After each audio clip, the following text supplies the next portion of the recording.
নমস্কার, গড়কণা লাইফের নতুন একটি কুকিং ব্লগে সবাইকে স্বাগত জানাই। আজকে রান্না করব সয়াবিন।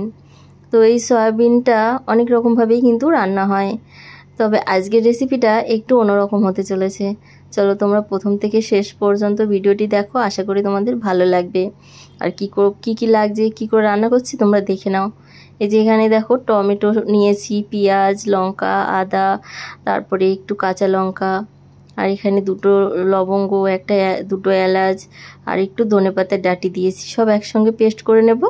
আর এখানে গরম জলে দিয়ে দিলাম সয়াবিন। তো যখন একটুখানি জাল উঠতে শুরু করবে জলটাতে, তখনই কিন্তু সয়াবিনগুলো আমি নামিয়ে নেব।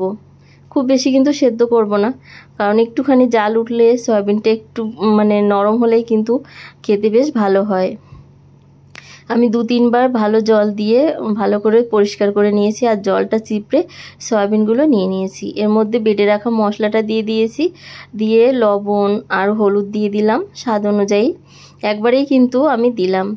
এখানে ধনে গুঁড়ো, জিরে গুঁড়ো আর দেবো শুকনো লঙ্কার গুঁড়ো। তো শুকনো লঙ্কাটাও দিয়ে দিলাম। আর এখানে দেবো এই যে টক দই। টক দইটা ভালো করে একটু ফেটিয়ে নিতে হবে। তো ফেটিয়ে নিয়ে টক দইটা দিয়ে দিলাম। দিয়ে এবার এর ভেতরে দিয়ে দেবো একটু সর্ষের তেল। তো 3-4 চামচ মতো আমি সর্ষের তেল দিয়েছি। এটা না খেতে খুবই ভালো লাগে। এইভাবে একবার অন্তত তোমরা বাড়িতে রান্না করে দেখো, আশা করি তোমাদের ভালো লাগবে। ভালো করে আমি মেখে নেব। এখানে আমি খুব বেশি টাইম পাইনি, তাই আমি 10 মিনিট ম্যারিনেট করে রেখেছিলাম। তোমরা যদি আধা ঘন্টা ম্যারিনেট করে রাখো খুব ভালো লাগবে। তো এখানে আমি রেখে দেবো এবার। আর এবার কড়াইতে, এই যে কড়াইটা ভালো করে গরম করে নিতে হবে। নিয়ে তার মধ্যে দিয়ে দিলাম এই যে তেল। তো সর্ষের তেলেই রান্নাটা করছি। সর্ষের তেল দিয়ে এবার দিয়ে দিলাম সামান্য একটু জিরে, আর এটা দেবো হচ্ছে রাঁধুনি। তো রাঁধুনিটাও দিয়ে দিলাম। যখন ওই রাঁধুনিটা একদম ভাজা হবে, খুব সুন্দর করে গন্ধ বেরোবে, তখন কিন্তু এর ভেতরে তেজপাতা, শুকনো লঙ্কা, একটু দারচিনি আর দিয়ে দিলাম একটুখানি স্টার ফুল। তো স্টার ফুলটা একটু দিয়ে, সামান্য একটু দিয়েছি, খুব বেশি দিইনি। আর এখানে দিয়ে দিলাম এই যে ম্যারিনেট করে রাখা সয়াবিনটা। তোমরা চাইলে এর ভেতরে কিন্তু আলুও দিতে পারো, আলাদা ভেজে রাখা আলুও কিন্তু এর সঙ্গে অ্যাড করে রান্না করতে পারো, সেটাও কিন্তু খুব ভালো লাগবে খেতে।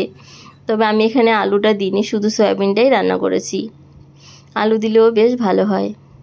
ভালো করে কষিয়ে নিয়ে তার মধ্যে সামান্য একটুখানি জল দিয়ে আবারও কিন্তু ভালো করে একটু কষিয়ে নেব, কারণ সয়াবিনে না অনেক জল টানে, আর তেলটাও কিন্তু খুব বেশি লাগে সয়াবিন রান্না করতে। তো তাই ভালো করে একটু হালকা একটু জল দিয়ে ভালো করে আবার কষিয়ে নিয়ে তার মধ্যে দিয়ে দিলাম এই যে গরম জল। হালকা উষ্ণ গরম জল দিয়েছি।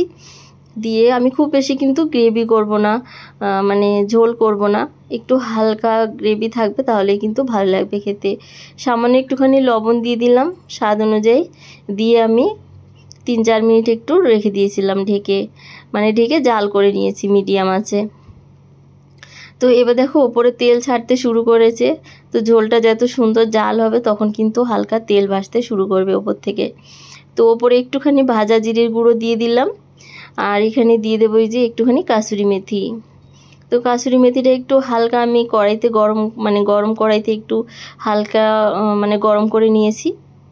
এখানে কিন্তু দেখে তোমরা বুঝতেই পারছো কতটা সুন্দর হয়েছে দেখতে, খেতেও কিন্তু বেশ ভালো হয়।